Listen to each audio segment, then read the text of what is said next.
रोजगार बिल्कुल खत्म है। हाँ। रोजगार है नहीं। हाँ। रोजगार के लिए ही मारे भटके जा रहे हैं भैया, देखो। ठीक है। और रोजगार हमने एमबीए कर रखे हैं, एमबीए करके मोटरसाइकिल पे घूम रहे हैं और 20,000 की नौकरी कर रहे हैं। घर वालों ने लाखों रुपए लगा दिए, फिर भी हमें रोजगार नहीं मिल रहा। एमबीए का फुल फॉर्म क्या होता है? एमबीए का फुल फॉर्म क्या होता है? मैनेजमेंट बिजनेस एंड गवर्नमेंट होता है। जी? बिजनेस करने के लिए हम वो करेंगे। एमबीए का फुल फॉर्म? एमबीए का फुल फॉर्म क्या है? आपने 5 लाख रुपए पढ़ा के आपने होता है। जी जी जी। एमबीए का होता है मैनेजमेंट बिजनेस। आगे ठीक है। और बिजनेस करने के लिए एमबीए। अरे एमबीए क्या होता है यार, तुम्हें पता नहीं एमबीए क्या होता है? पप्पू के भतीजे, पहले तो सब साइड में कर। पहले तो तू ये बता कि तेरे को 20,000 की नौकरी दिया किसने? तेरे एमबीए की जो पढ़ाई है और तेरे लक्षण जो लग रहे हैं रोजगार के, हमें लग रहा है कि तेरे को सुअरों का पिछवाड़ा साफ करने के अलावा और कोई जॉब दिख नहीं रही है। बेटा, जनता अब ठिकाना जानती है अच्छे तरीके से, इसीलिए तुम और तुम्हारे चचा जान दोनों बेरोजगार बैठे हैं। और ये कौन है? वाइफ। वाइफ है? ये तो बेटी लग रही है। ना करो। और ये मुझे लगा ये बेटा है। ओए अल्लाह, वाइफ है रियल में? क्या करें आप? नहीं सच्ची। आपका क्या एज है? मेरी एज 15 है बस। 15 साल है। और आपकी क्या एज है? 17। इतनी जल्दी शादी की क्यों सोची भाई? बस होगी, कैसे भी होगी। खानदान में शादी हुई? जी। अच्छा, ये कौन है? खाला की बेटी है, फूफो की बेटी? फूफो की। फूफो की बेटी है। मोहतरमा जी, ये शायद तुमको मिले आज हैं, लेकिन शादी तो इन दोनों भाई बहनों की 10 साल पहले ही हो चुकी थी। जाहिल किसी मुर्गे मुर्गियों से कम नहीं है। ये कहीं भी किसी के भी साथ चालू हो जाते हैं। इनका नियम है चालू रहना। भाई अगर 15 साल से प्रोडक्शन चालू करेगा तब तो 60 साल तक 25-30 कर पाएगा। बच्चे कितने तुम्हारे पे? मेरे पे तो 4 बच्चे हैं। और आगे किसकी देन, मतलब की देन है? यार अब तो होते ना, बिना ब्याह के बालक तो ना होते, खुदा ना करवा सकता। तो रोजगार खुदा क्यों नहीं दे देता? मोदी से क्यों मांगते हो? 18 साल कौन मांगता है? जब लौंडे घर में रहते, देश का युवा बेरोजगार। किसने मांगा रोजगार? हमने तो नहीं मांगा। हमने तो उसके बारे में कभी बात ही नहीं। यही बात है चाचा की, ये रोजगार बिल्कुल नहीं मांगते क्योंकि इनके कमाई का फॉर्मूला कुछ अलग है। मान लो चाचा की 3 बेगम, उनमें से 18 बच्चे। शाहीन बाग में प्रदर्शन हो या पत्थरबाजी हो, प्रति व्यक्ति 500 रुपये। इस हिसाब से चाचा की एक दिन की आय बनती है 22 गुणे 500। भाई 18 वो हैं, 4 ये हो गए, 22 गुणे 500 बराबर 11,000 एक दिन की इनकम। और उसी 11,000 को आप 30 से गुणा कर दो, 3,30,000 रुपये महीने चाचा की इनकम होती है। अगर रोजगार 1 महीने भी पत्थरबाजी चला या CAA का प्रोटेस्ट 1 महीने भी चला, इसमें सबसे खुशी की बात है इनके लिए कि इनको टैक्स भी नहीं देना पड़ता। ये पैसे सब टैक्स फ्री होते हैं, तो ये रोजगार क्यों मांगेंगे सरकार से? कितने बच्चे होने चाहिए फिर? हमारे अल्लाह की देन है, जितने भी दे 10 हो, 12 हो, 25 हो, जितने भी हो। हमारे यहाँ बच्चे बंद नहीं होते। योगी जी कह रहे हैं जनसंख्या बढ़ रही है तभी तो काम नहीं। इससे क्या मतलब? हमें तो अपने देखो जी, पिछले वीडियो में हमने जो आंकड़ा दिया था वो इंसानों के लिए दिया था कि एक इंसान की औकात के हिसाब से। अब ये मोहतरमा सुअरों को पीछे छोड़ देंगी, हमें तो उम्मीद नहीं था। इनके जो आंकड़े आ रहे हैं, इनके बच्चा पैदा करने की जो कैपेसिटी है, उससे तो भाई 10 लाख के पार जाएगा इनका इनकम। जो भी इस लड़ाई में हमारी मदद करना चाहते हैं, चाहे वो 1 रुपए की मदद करें, वो इस लड़ाई में सहयोग करें, क्योंकि साथ जो सहारा देगा वो इशारा भी देगा। इसलिए सहारा भी आपका और इशारा भी आपका। अब मैं बढ़ के कहूंगा कि वो आगे खड़े हों और तेजी से, क्योंकि मैं जानता हूं अपने लोगों को देखम देखी चलते हैं। और ये मत सोचना कि मैं 1 रुपया दे रहा हूं तो यार मेरा कोई मान कम हो जाएगा। मेरे लिए 1 रुपए वाले का भी इतना ही मान है और मेरे लिए 1 लाख रुपए का भी इतना ही मान है, क्योंकि मैं समझता हूँ ये गरीबों का मेहनत की कमाई का पैसा है।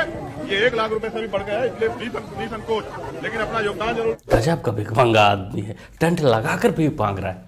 वैसे एक बंदा और था जो ऐसे किया था, केजरी मियां अपने, वो भी टेंट लगाकर घर घर जाकर आम आदमी के नाम पे, गरीब आदमी के नाम पे चंदा मांगे थे।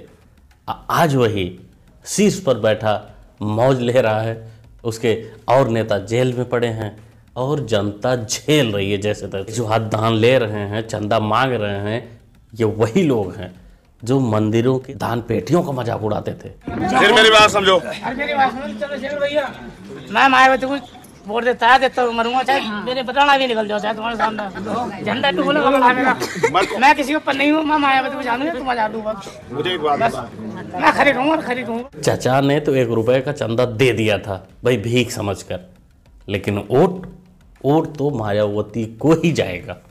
मतलब अब की बार भी इस लौंडे का जमानत जब्त होना ही है। कहते बाप का पैर न दबाई है, पीर साहब ही हैं तो 10 मुरीद दबाई है, अल्लाह जाने का दबावा करत। और पीर इतना बड़ा काहिल की परा दबुआवा करत, लागत है 100 बीघा जोत के आए, सबसे बड़ी मेहनत के नहीं। अच्छा जान, आप बड़े भोले लग रहे हैं, आप नहीं ना समझे कि पीर बाबा खेत जोत कर नहीं आए हैं, खेत जोतने की तैयारी करने के लिए दबवाते हैं। अब भाई क्या दबवाते हैं, हमारे को तो समझ में नहीं आया।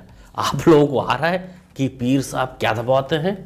कमेंट में दर्शक। मैं तो कह रहा हूँ इस देश में जितने मंदिर है सब तो तोड़ दिए जाए। क्या मिलता है मंदिरों से? मंदिरों की बजाय इस देश में स्कूल बनाइए, कॉलेज बनाइए, लाइब्रेरी। ठीक है बनाते हैं, आगे भी बोलो। मस्जिद के लिए नहीं, मस्जिद वाले मस्जिद का जवाब दे। मस्जिद में केवल वो जाके अल्लाह की इबादत करते हैं, नमाज पढ़ते हैं। नहीं है, उनकी इबादत की जगह है, संविधान ने उनको अधिकार दिया है वो रहना। ये दोगलापंथी के चरम सीमा पर पहुंच चुके हैं।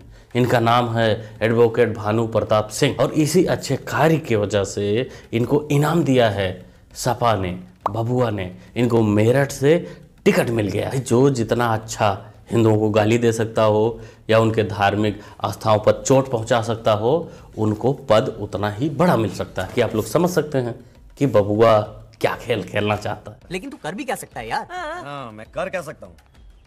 मैंने है ना फैसला किया है। करेक्ट फैसला किया।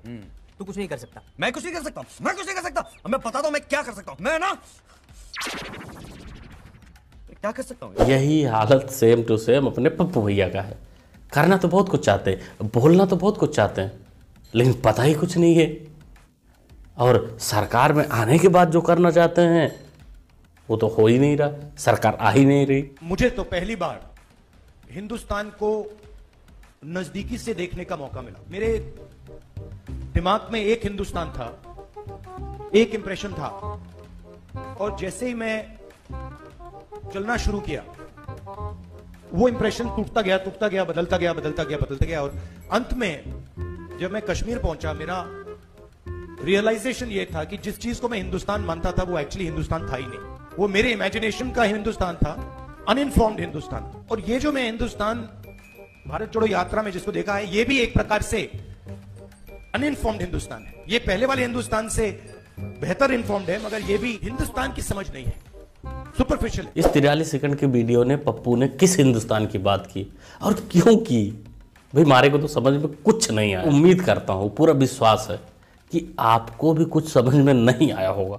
ईवीएम हटाओ, ये पूरा हिंदुस्तान कह रहा है कि ईवीएम में कमी है। हम इलेक्शन कमीशन के यहाँ गए, वो सुनने को तैयार नहीं है। अच्छा जान, किस देश के चुनाव आयोग में चले गए थे?